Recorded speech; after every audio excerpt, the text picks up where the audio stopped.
biblical stories na yung abuse of power, amen? So, and then the failure of justice, and then under the justice of God, we have mercy upon repentance, the righteous judgment, and then the right will be rewarded, amen? Next verse po, please. Next slide, please. At ito po yung mga scripture settings natin, mga kapatid. So, ito yung mga may encounter natin na scriptures throughout the lesson, mga kapatid. So, please, ready your Bible.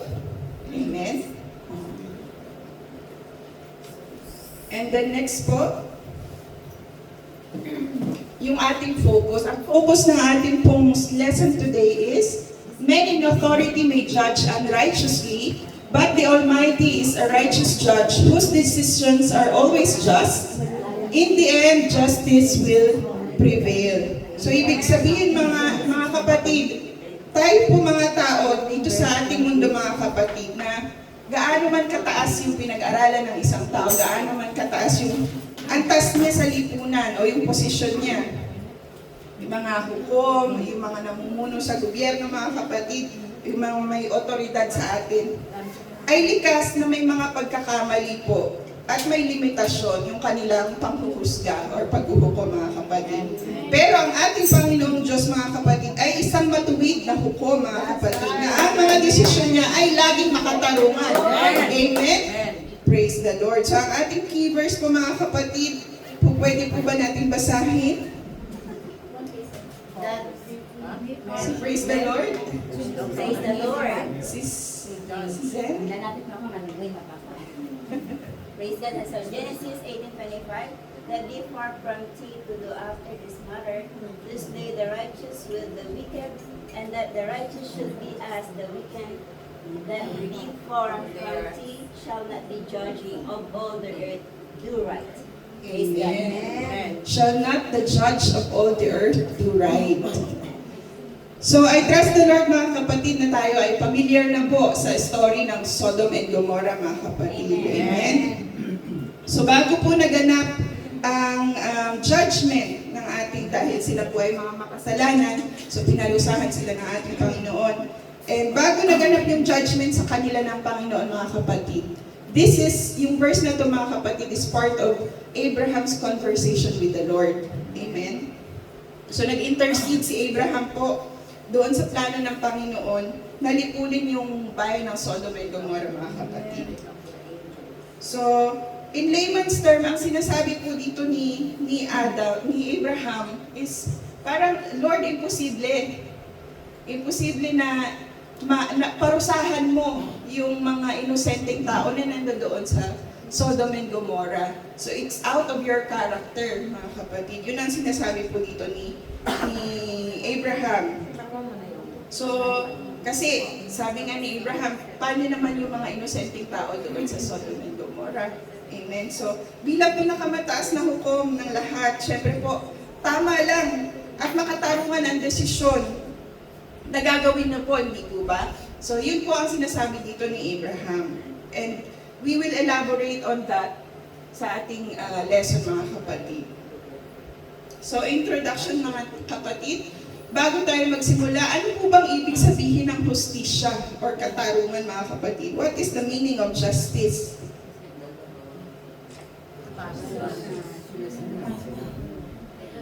Those who are following the law? So, ang ibig sabihin po sa pinakamadaling, sa pinakasimpleng Tagalog is yung pagiging tama at patas sa lahat. Amen?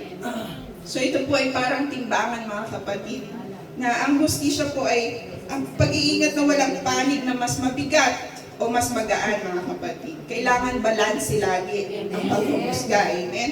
Base lang sa katotohanan at sa ebidensya, mga kapatid. So ang katarungan po ay ang isang pinaka-importanting batayan natin para masiguro natin ang lahat ng action, decisions, or yung mga batas ay tama, pantay, at may moral, mga kapatid. So it's based on morality. Ito po ang susi ng pundasyon para maging mas maayos at tahimik ang isang komunidad or lipunan. Amen. So sabi po dito, while human face injustice, even believers face injustice in life. there's ultimate comfort in God's perfect judgment. Amen? So lahat po tayo mga kapatid, lahat ng tao po ay makakaranas ng injustice o kawalan ng katarungan mga kapatid. Amen? Dito sa mundo, one way or another, meron tayong may experience sa ganyan mga kapatid. And maging tayo mga mananampalataya, hindi tayo ligtas sa injustice mga kapatid. Amen? Pero ang assurance natin ay ang God's perfect judgment. Amen? Dahil ang ating Panginoon ay pantay. He is fair. Amen? Laging tama at righteous sa kanyang judgment. Amen? So sabi dito, wickedness sometimes prosper, leading people like Asaph to question if living right is in vain. Sabi niya. So kung mababasa po natin yung, kilala niyo po ba si Asaph mga kapatid? Amen. So isa po siyang Levita mga kapatid. He is the chief musician po noong time ni King David. Siya po ay sumulat ng ilang chapters ng awit, 12 yata po. So yun po si Asaph mga kapatid.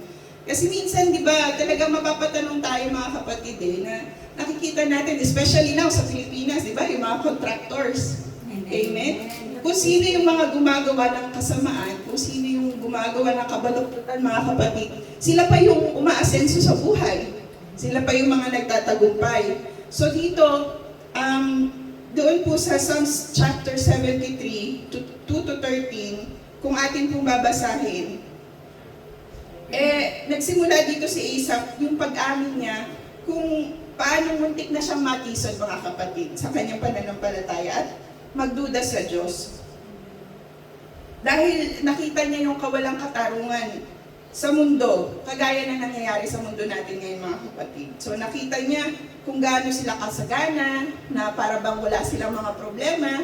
Amen? So, napapatanong siya, may kabuluhan pa ba ang paggawa ng tama? Amen? So yan, minsan tayo din napapatanong ng ganyan eh.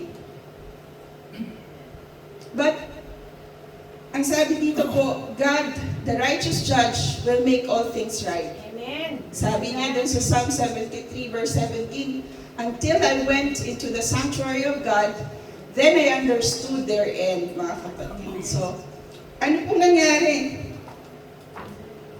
So, si Asaph pa rin po ito nagsasalita dito, mga kapatid. Nagkaroon siya ng realization when he went into the sanctuary of God.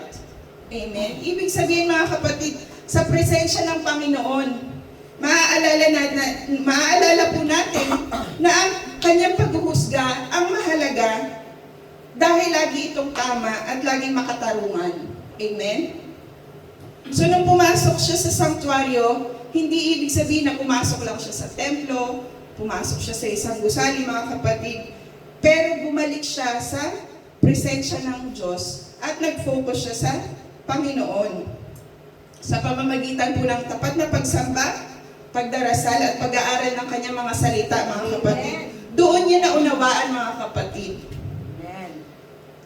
Doon niya naunawaan yung katapusan, kung anong kahihinatnan ng mga taong gumagawa ng masama, mga kapatid. Amen? So, pagka tayo nakakaranas ng mga injustices, babalik lang tayo lagi sa presensya ng Panginoon. Amen? Praise the Lord. So yung mga nagkakasala, yung mga gumagawa ng kamalian, mga kapatid, ang kanilang kaligayahan dito sa mundo ay panandalian lang. Amen? It's only temporary. Dahil ang ultimate justice, mga kapatid, ay ang walang hanggang kaparusahan na darating mula sa Diyos, mga kapatid. Amen? So, dito mga kapatid, doon sa nangyari po sa Sodom and Gomorrah, Abraham trusted God in justice in judging Sodom and Gomorrah. So ito yung ating focus verse mga kapatid. Na he said this in the form of questioning mga kapatid. Pero ano ba yung sabihin nito? Kino-question niya ba? Kino-question niya ba yung panghuhusga ng Panginoon? Hindi po. Ipinapakita lang dito mga kapatid doon sa Genesis chapter 18 verse 25 na may confidence si Abraham. Pinagkakatiwalaan niya ang Diyos na hindi siya manghuhusga ng basta-basta lang mga kapatid. Amen? Sabi niya dito, ano pa nga eh, negotiate pa siya sa Panginoon, mga kapatid, at that time.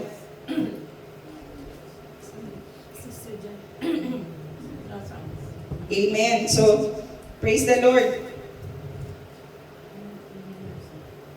So, gaya nga po nung nabanggit ko na kanina, amen. So, tinanong lang ni Abraham, hindi ba gagawin mo yung tama dahil ikaw ang hukom sa lahat, mga kapatid. So, pa siya, negotiate pa siya sa Panginoon. Sabi ng Panginoon, sige, kung may makikita ako na 50 na mabubuting tao sa Sodom and Gomorrah, hindi ko na itutuloy yung paglipod sa kanila. Amen? Amen. So, and then nag-ano pa si Abraham, nag-negotiate. Paano kung kulang ng 5? Panginoon, paano po kung kulang ng 5? Amen? Kung 45 lang, yung mabubuting tao na ando doon. Sabi ng Diyos, sige, hindi ko nag-itutuloy. Kung merong 45, hanggang sa yung 45, naging 30, naging 20, hanggang naging 10 na lang. Pero ang sabi pa rin ng Panginoon, sige, kung meron pa rin 10 na mabubuting tao, niya itutuloy, mga kapatid. So dito, mga kapatid, in this verse, makikita natin kung paano mag-extend ng mercy ang ating Panginoon. Amen? And yet, in the end, alam naman natin kung ano nangyari. Naparusahan pa rin ang Sodom and Gomorrah. Amen. And pamilya lang ni Lot ang nakaligtas, mga kapatid. So, in times of injustices, mga kapatid, huwag tayong panghihinaan ng loob. Amen. Dahil ang Diyos natin ay may perfect justice. At siya ang magtutuwid ng lahat sa tamang panahon. Amen. Praise the Lord. So, next slide po, the injustice of man. Pwede po ba pakibasa? Brother Leo? Humanity frequently abuses power and fails to deliver true justice, causing suffering. But the Lord Jesus warned us, don't fear those who can only harm the body, but to reverence God alone. That's in Luke 12:4 and 5. Amen. So, hindi na bago yan, mga kapatid, yung kawalan ng tarungan dito sa mundo. Kahit noong unang panahon, mga kapatid. Meron ng pang-aabuso ng kapangyarihan at kung minsan talagang walang katarungan, mga kapatid. And makikita natin yung mga biblical samples later on. But anong sinasabi dito ng Panginoon? Nung sinabi niya, don't fear those who can only harm the body, but to reverence God alone. Ang sabi niya, huwag daw tayong matakot sa mga tao na ang kaya lang ay saktan yung ating pisikal na katawan. Amen? Dahil hanggang dun lang ang kaya nilang gawin. Amen? But, ang dapat nating igalang at katakutan, mga kapatid, ay ang ating Diyos. Amen? Dahil siya lang po ang may kapangyarihan, siya lang ang may kakayahan na magpasya sa ating mga katawan at kaluluwa. Amen? Yung walang hanggang kahahantungan natin, mga kapatid. Amen? So, ang kapangyarihan at paghatol po ng tao ay panandalian lang, mga kapatid, at very limited. Pero ang kapangyarihan po ng Diyos ay ganap at walang hanggan, mga kapatid. Kaya mas mahalaga na sundin at igalang po natin ang Panginoon kesa matakot tayo sa mga banta ng sinumang tao. Amen? Praise the Lord. So next po, nandito na yung abuse of power o yung mga abuse of power, yung mga nang-aabuso sa kapangyarihan. So usually ito ay mga sa political or military or yung mga namumuno sa ating mga gobyerno. Amen? So, hindi na po ako masyado magdedwell doon sa mga stories, mga kapatid, kasi masyado pong mahaba. Amen? So, in brief, mga kapatid, doon sa Exodus chapter 1:8-10, ito po yung story ng ni Pharaoh, yung bagong hari sa Egypt nung time na yon, na hindi niya kilala si Joseph. Nag-uumpisa pa lang mag-tribe ang mga Israelites noon sa Egypt, mga kapatid. And ito yung kwento niya ni Pharaoh na sa takot niya na baka dumami at baka kumampi sa mga kalaban ang mga Israelites, anong ginawa niya mga kapatid? Ginawa niya silang mga alipin para lang masigurado yung kapangyarihan niya. Amen? And then dun sa Exodus chapter 1 verse 16, para pigilan niya yung pagdami ng mga Israelites mga kapatid, inutusan niya yung mga kumadrona na patayin ang lahat ng lalaking sanggol na ipapanganak mga kapatid na Israelita. So, just because of an unfounded doubt, dahil lang dun sa wala naman siyang proof na magre-rebel ang mga Israelites, so nagawa niyang ipapatay yung mga inosenteng sanggol mga kapatid. Amen? Ganon din po ang nangyari sa Matthew chapter 2 verse 16 to 18, the slaughter of the innocents. Ito naman po yung kwento ni King Herod mga kapatid. Sa panahon naman ng kapanganakan ng ating Panginoong Jesus, dahil nagkaroon ng prophecy noon na ipapanganak nga ang hari ng mga Hudyo. Amen? So, yun din, nagdesisyon din siya na ipapatay ang lahat ng batang lalaki na 2 taon pababa. Amen? Sa Bethlehem at sa kapaligiran nito. So, ganyan pong kalupit at kasama ang mga makakapangyarihang tao, mga kapatid. Kapag hinayaan nila na ang kasamaan at takot ang manguna sa kanila. Amen? Wala silang pakialam sa buhay at sa karapatan ng iba. Amen? But ang sabi dito, nagtakda ang Panginoon ng isang pamantayan, the standard, na kung ano ba yung dapat nating makita sa isang namumuno. Pwede po bang pakibasa sa 2 Samuel chapter 23 verse 3?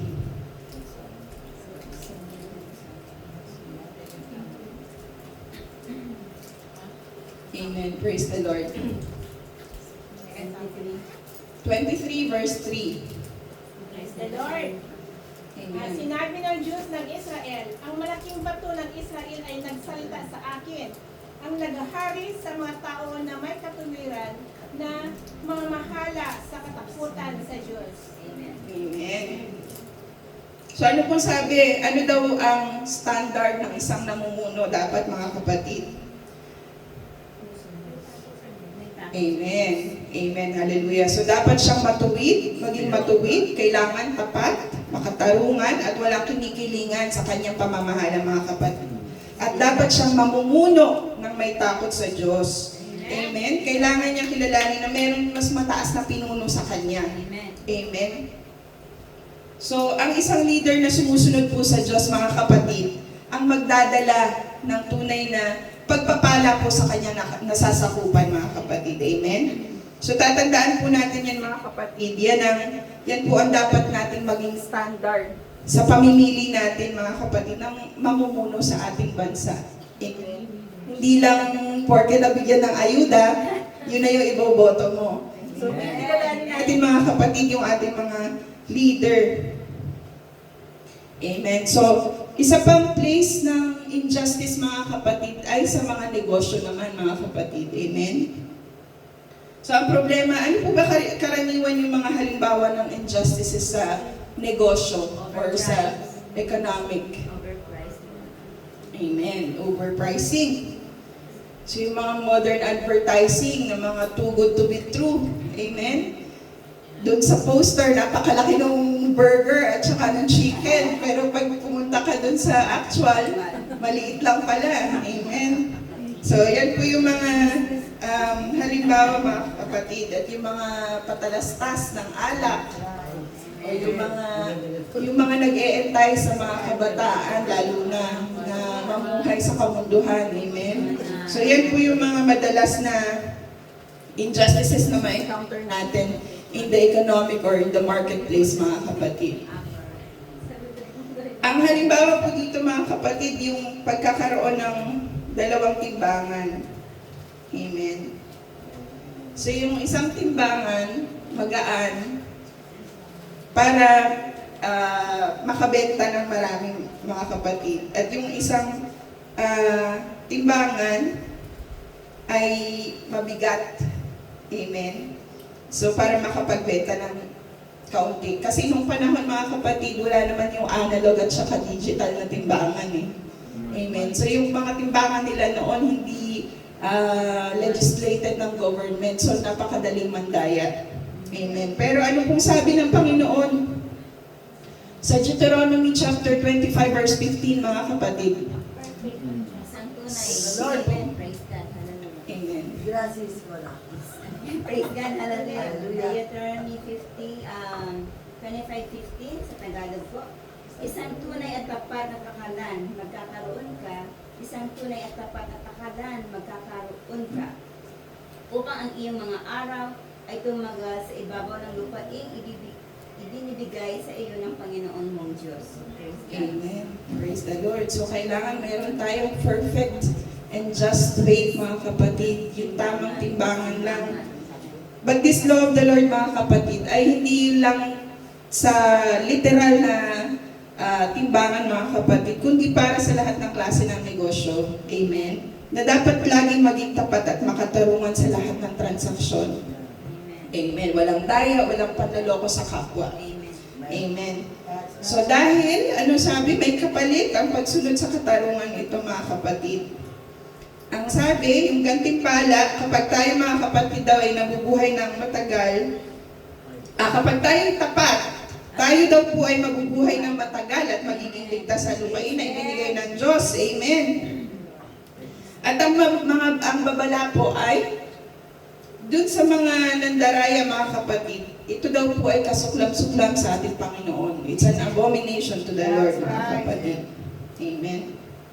So next slide po. Yun pong warning to the rich. Pabalik po, yeah. Warning to the rich, yung mga nagpapahirap sa mga empleyado, mga kapatid. Amen? So, isang lugar po na lagi tayo nakakaranas ng injustice is sa ating workplace, mga kapatid. Amen. Amen. Paano yung trabahador na nagpapahirap doon sa... Ganun din yun. Ganun din po yun, mga kapatid. Injustice din po yun para naman sa employer natin. Amen. So, may matinding babala po ang Panginoon, mga kapatid, sa mga mayayaman na nang aapi o nandadaya, mga kapatid. Yung mga nang aabuso sa mga nagtatrabaho sa kanila. So, minsan, di ba, underpaid, mga kapatid, nagtatrabaho ng matagal na oras, pero maliit lang ang sahod. So ito po yung nagpapaalala sa atin na ang kayamanan ay hindi kasiguraduhan ng kaligtasan mga kapatid. Amen? Ang tunay na galit ng Diyos ay nakalaan hindi lang sa pagkakaroon ng yaman mga kapatid, kundi sa paggamit nito sa kasakiman. Amen? Sa pang-aapi at sa pangdaraya sa kapwa. Amen? Kung meron kang yaman, you have to share it, mga kapatid. Hindi. Kasi karaniwan na yun, yung mga mayayaman, mas lalo pang nagiging ganit. Amen? Hallelujah. Ganit, yes. Amen. So mga kapatid, sa kung ano pa man po, sa negosyo, sa kalakalan, kinasusuklaman po ng Diyos ang pandaraya, mga kapatid, at ang pang-aapi. So ang katarungan at katapatan, ang kanyang hinihingi po sa atin mga kapatid. At may pagtutuos po na naghihintay mga kapatid sa mga nagpapabaya sa mga injustices na ito mga kapatid. Amen? And so ito po yung mga examples natin ng abuse of power. And then meron tayong this encouragement mga kapatid. Sinabi sa 1 Kings chapter 19 verse 18 na hindi daw dapat tayo mga kapatid, panghinaan ng loob. Amen. Dahil po ang lakas ng Diyos, amen, hindi tayo kailangan mag-alala. Praise the Lord. Dahil hindi ka nag-iisa. Amen. God always has a righteous people everywhere, mga kapatid. Amen. So dito sa 1 Kings, nung sinabi ni Prophet Elijah, mga kapatid, na pakiramdam niya, siya na lang ang natitira. Pero sabi sa kanya ng Panginoon, may natitira pang 7,000 na tao na nananatiling tapat sa kanya. Ibig sabihin, laging mayroong tapat na naglilingkod at tagapagsunod ng ating Panginoon, mga kapatid. Amen? Kagaya na lang po nung sa panahon ni Noah, na sobrang laganap yung kasamaan, mga kapatid. Pero, bago niya pabahain ang kalupaan, mga kapatid, nakatagpo pa rin siya ng 8 tao, amen, na tapat sa kanya. And He saved them, mga kapatid, to replenish the world. Sabi nga ng Panginoon, many are called, but few are chosen. Amen? So marami ang tinawag, kakaunti ang pinili. Ano po bang ibig sabihin nito? Marami pong tao ang nakakarinig ng salita ng Diyos, mga kapatid. Ngunit, iilan lang po ang tunay na pinili at talagang namumuhay ayon sa kanyang kalooban. Amen? Amen. Kaya huwag natin pong tularan, mga kapatid, ang mga masamang pamantayan or yung ungodly standard ng mundo, mga kapatid. Amen? So God's people should not allow themselves to be disheartened by wickedness in high places, nor should they conform to the ungodly standard. So yun na nga po, sa paningin ng tao, yung mga tapat sa Diyos ay parang kakaunti lang. Amen? Pero marami po ang katumbas natin kapag kasama natin ang Panginoong Diyos. Amen? Amen. Praise the Lord. Mas marami at mas malakas tayo kaysa sa buong mundo, mga kapatid. Amen. Hallelujah. Dahil ang kapangyarihan po ng Diyos ay higit sa lahat. Amen. Tandaan po natin na ang bilang po ay hindi mahalaga, mga kapatid. Ang mahalaga, kasama natin ang Diyos. Amen. Praise the Lord. So next slide po, please. The failure of justice naman, mga kapatid. Sabi nga, hindi tayo dapat umasa na magiging mas smooth ang buhay ng isang mananampalataya, mga kapatid. Sabi nga ng Panginoon, di ba, if they have persecuted me, they will also persecute you. Amen. Amen? So, ito po yung isa sa greatest injustice na nangyari sa ating mundo ay yung pagkamatay na at pagkapako sa krus ng ating Panginoon. Amen?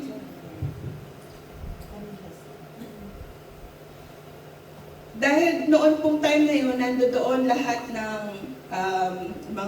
mga namumuno sa gobyerno, yung mga namumuno, mga leader ng simbahan, mga kapatid, nandoon, yung mga senturyon, mga kapatid, nandoon. But ano pong nangyari, mga kapatid? Ano ba yung greatest injustice, mga kapatid? Ang Panginoon po natin ay inosente, mga kapatid, wala siyang pagkakasala, pero mas pinaboran nila yung isang masamang tao, mga kapatid. Amen? So, kung hindi yun injustice, hindi natin ma-define yung injustice kung hindi natin pag-uusapan po itong nangyari sa ating Panginoon. Amen?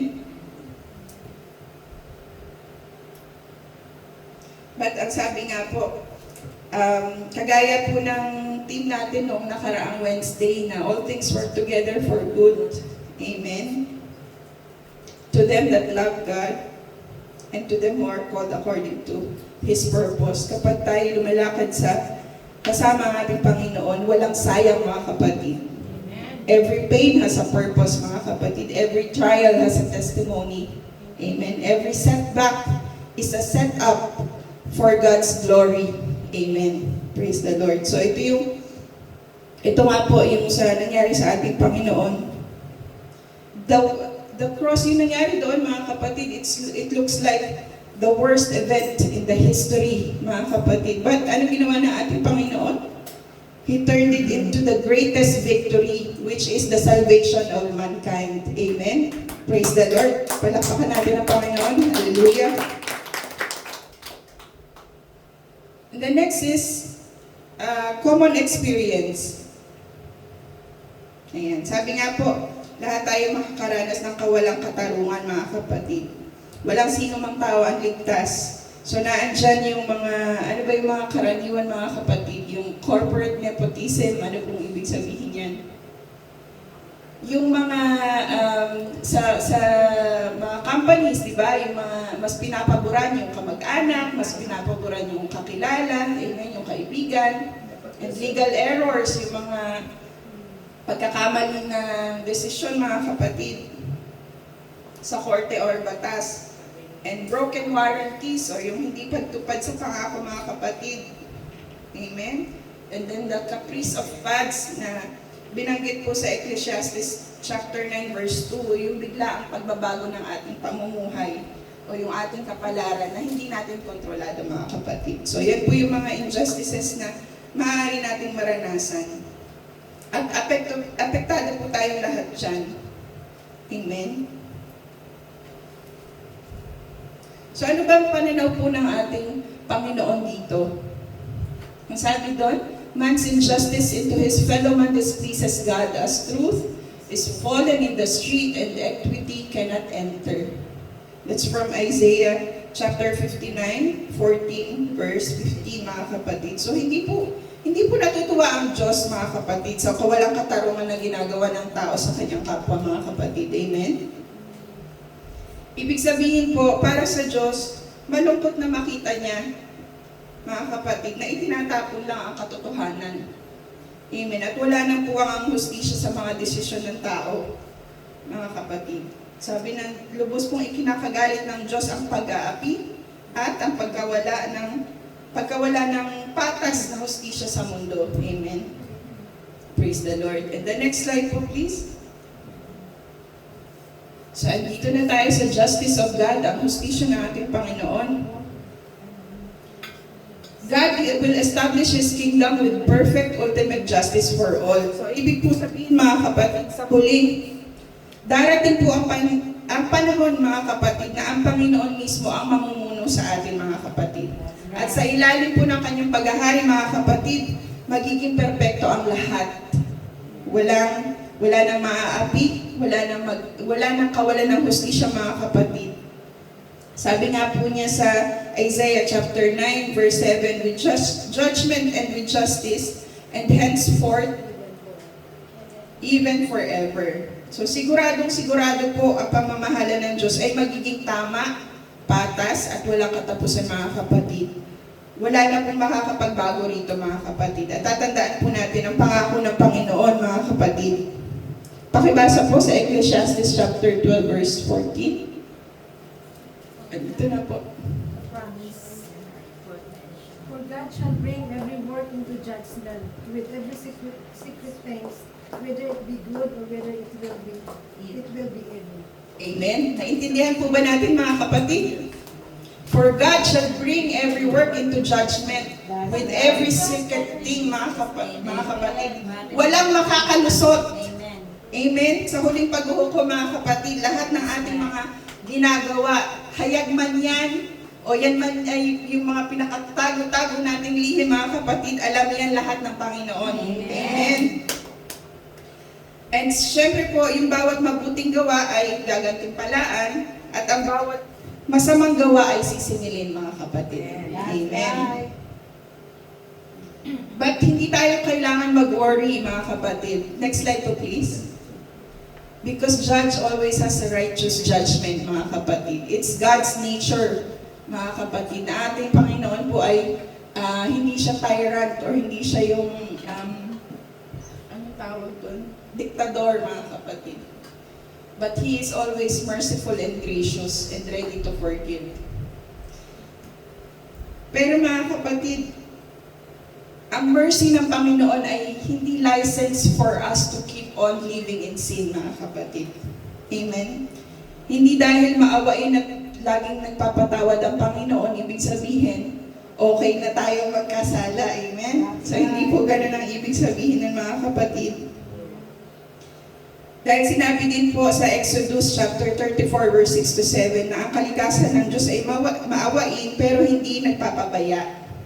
Amen? Siya ay Diyos ng hustisya. He is both just and merciful, mga kapatid. Hindi niya hahayaan na makalusot ang tao, nagkasala at ayaw magsisi, mga kapatid. So, the balance is, He is merciful and gracious, long-suffering, yun nga.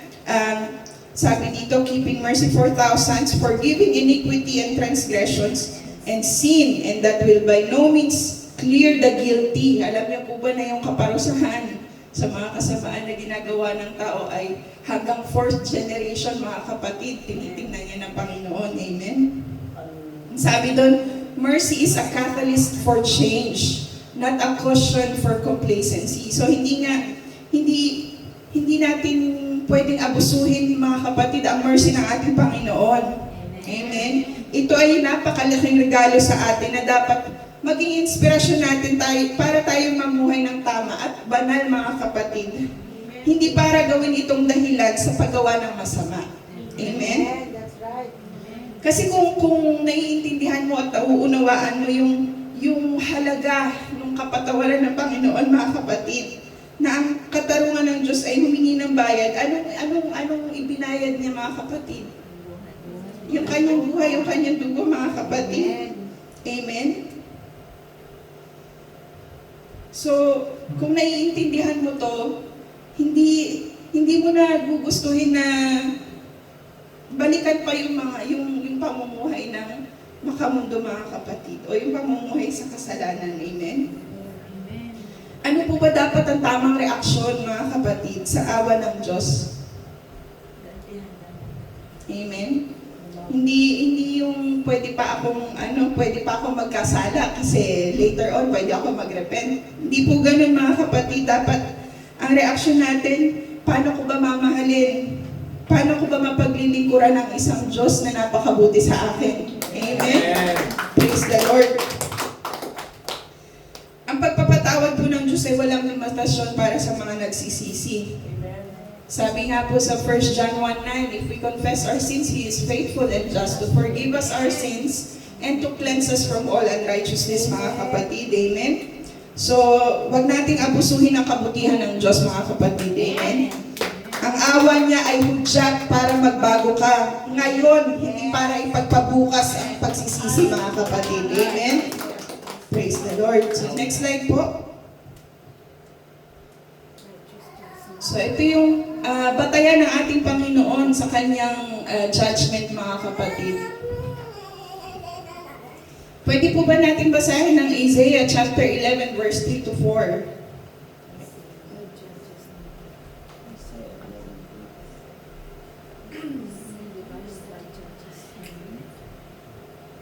Praise the Lord. Isaiah chapter 11, verse 3 to 4. Sis Josephine. Kay Sister Nori. Ang kanyang kaluluwa. Hindi sa pagkakas takot sa Panginoon at hindi hahakot ayon sa Panginoon ng kanyang mga bata. Sa may mga ayon sa pagkakinig ng kanyang mga bata. Amen. Praise the Lord. Hallelujah. So, ang sabi doon, hindi panglabas ang tingin ng Panginoon, mga kapatid, pag siya'y humahatol. Amen. Hindi niya hinuhusgahan ang tao base lang sa kung ano ang nakikita ng mata or naririnig ng tenga, mga kapatid. Amen.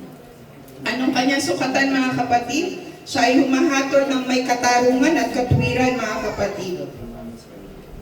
Ang paghatol po ng Diyos ay laging ayon sa katotohanan. Amen. At tumbak na katotohanan lang, walang labis po at walang kulang. Amen? Praise the Lord. Ang sabi sa Luke chapter 12 verse 2, there is nothing covered that shall not be revealed, mga kapatid. So ito rin po yung nabanggit kanina na walang anuman tayong maililihim sa Panginoon. Lahat ng ating mga ginagawa ay mahahayag, mga kapatid, sa tamang panahon. At hahatulan tayo ng Diyos. Amen? Kahit yung mga lihim mong iniisip, mga kapatid. Amen? Yung mga...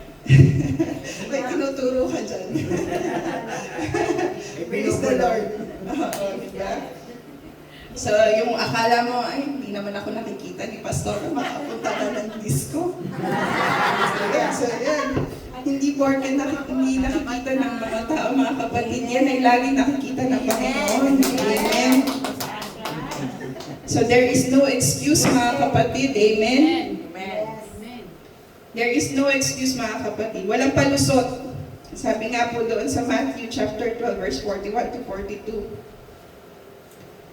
Walang dahilan, mga kapatid, na ang mga tao ay hindi magbago at magsisi. Amen? Amen.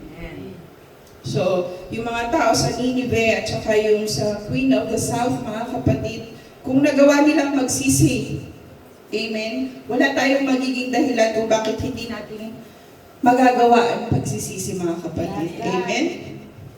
So, timeliness, ang sabi dito, mga kapatid, sa Revelation chapter 22, verse 12, God will execute judgment and reward quickly.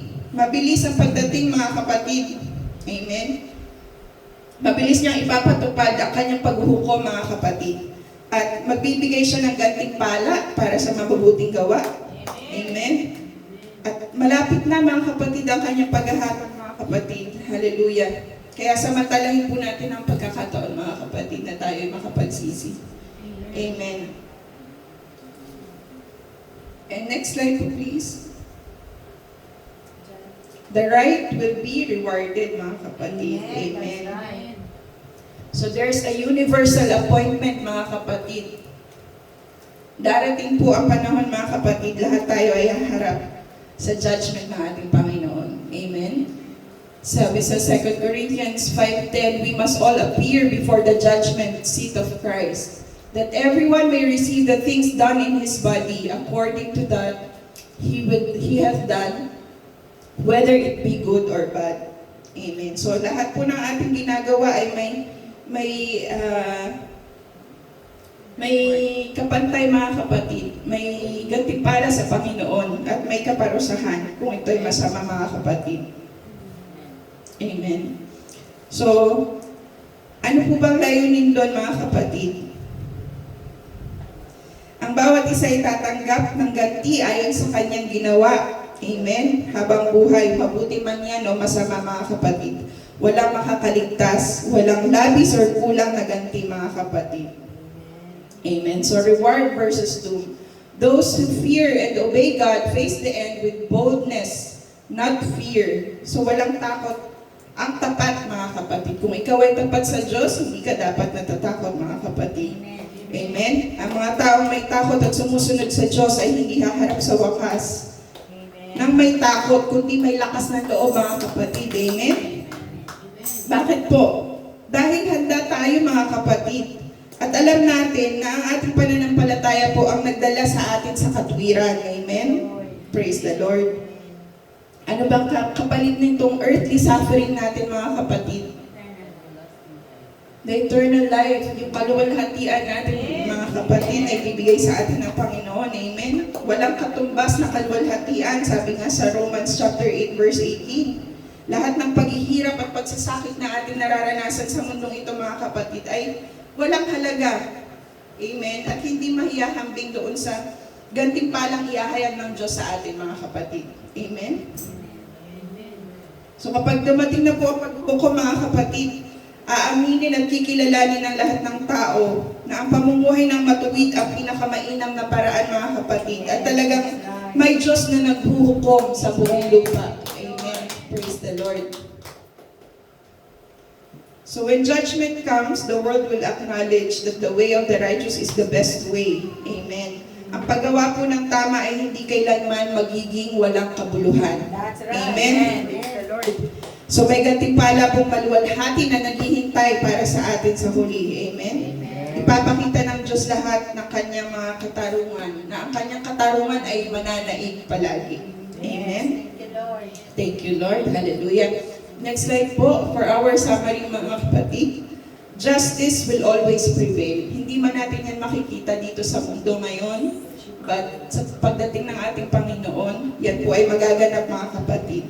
So, huwag natin pong hayaan na diktahan tayo or ma-influensyahan tayo ng mga makumundo kung paano sila namumuhay, mga kapatid. Dahil sa huli, mananaig po ang katarungan ng Diyos. Amen? So, hindi po natin dapat sundin bilang mga Kristiyano yung mga masasamang pamamaraan na nakikita natin sa politika, sa negosyo, sa mga entertainment, sa TV.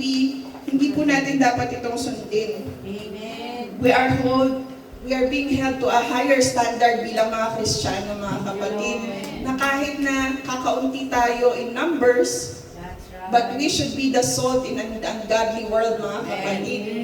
So ano bang gamit ng asin, mga kapatid? Pampalasa. Amen. Preservative, mga kapatid. Amen. Hindi tayo dapat ang nai-impluwensyahan, kundi tayo ang dapat maka-impluwensya sa mundo. Amen. Praise the Lord.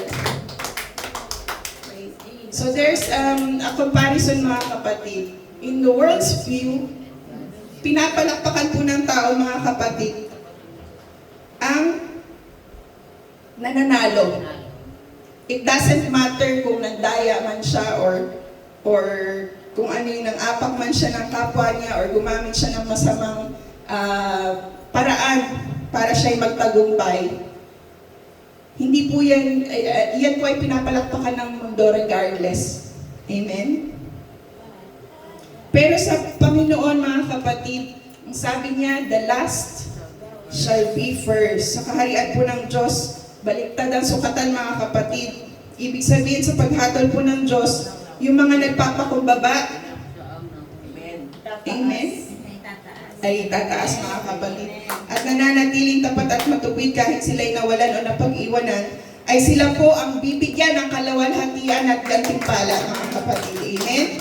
So wag po tayo mag-aalala kung parang tayo ay natatalo na pag-iiwanan mga kapatid dahil nananatili kang tapat sa Panginoon. Amen? So ang pamantayan ng Diyos ay kabaliktaran ng nasa mundo mga kapatid. Sa kanyang paghukom mga kapatid, ang tunay na katarungan ang mananaig. Amen? Ang mga tapat ang magwawagi. Amen? Praise the Lord. So for our conclusion mga kapatid, Amen. So, yung mga injustices, yung mga pagsubok natin dito sa mundo, hindi na natin yan maiiwasan. Kaya kapag minsan gusto mo nang sumuko mga kapatid, kapag sobrang bigat na ng problema, amen? Kapag nakikita mo na hindi na nagiging patas ang mundo, alalahanin lang natin yung ating key verse mga kapatid. Hindi ba't ang hukom ng buong mundo ay gagawa ng tama? Amen. So, ang tanong na po yan ay hindi nangangahulugan na nagdududa ka. Amen. Ito po ay pahayag ng pananampalataya. It's a declaration of faith, mga kapatid. Na pag pinagkakatiwalaan mo ng buong buo ang Panginoon. Amen. At hindi matitinag ang tiwala mo sa Diyos na ang kanyang pamamahala ay nakatayo sa katarungan at paghuhukom, mga kapatid. So, next slide po. Ayan, maaari tayong biguin ng mundo mga kapatid. Ng sistema ng mundo. Maaari makaranas tayo ng pang-aapi mga kapatid, ng mga makapangyarihan. Yan na po ang nararanasan natin ngayon dito sa ating bansa, sa Pilipinas. Amen? Maraming taong naghihirap pero ang mga yumayaman, yung mga nakaupo sa gobyerno. Amen? So, hindi tayo ligtas mga kapatid. Maaaring dayain tayo ng masama. Pero ang hukom ng buong mundo ay hindi tayo bibiguin. Amen. Praise the Lord. Darating po ang isang dakila, isang matindi at isang matagumpay na araw. Amen. Ang araw ng paghukom mga kapatid. At sa araw na yun mga kapatid, lahat ng lihim ay nabubunyag mga kapatid. At lahat ng walang katarungan ay iaayos ng Panginoon. Amen. At ang lahat ng magbuting gawa ay gagantimpalaan. Amen. So, kaya ngayon pa lang po mga kapatid, piliin na natin ang tama. Amen. Kaysa sa pakikisama sa mali mga kapatid. Piliin natin ang katotohanan kaysa sa kapakinabangan mga kapatid. Amen. At ang pananampalataya kaysa sa kawalan ng pag-asa mga kapatid. Dahil sa huli kapag natapos na ang maikling buhay natin dito sa mundo mga kapatid, ang panghuling salita ay hindi kawalang katarungan, kundi katarungan ng Panginoon mga kapatid. Amen? So, yun lamang po mga kapatid ang may babahagi ko po sa inyo. Sana po ay may natutunan tayo. Amen? To God be the glory po. And may I ask Sister Sedi to close our Bible study. Praise the Lord.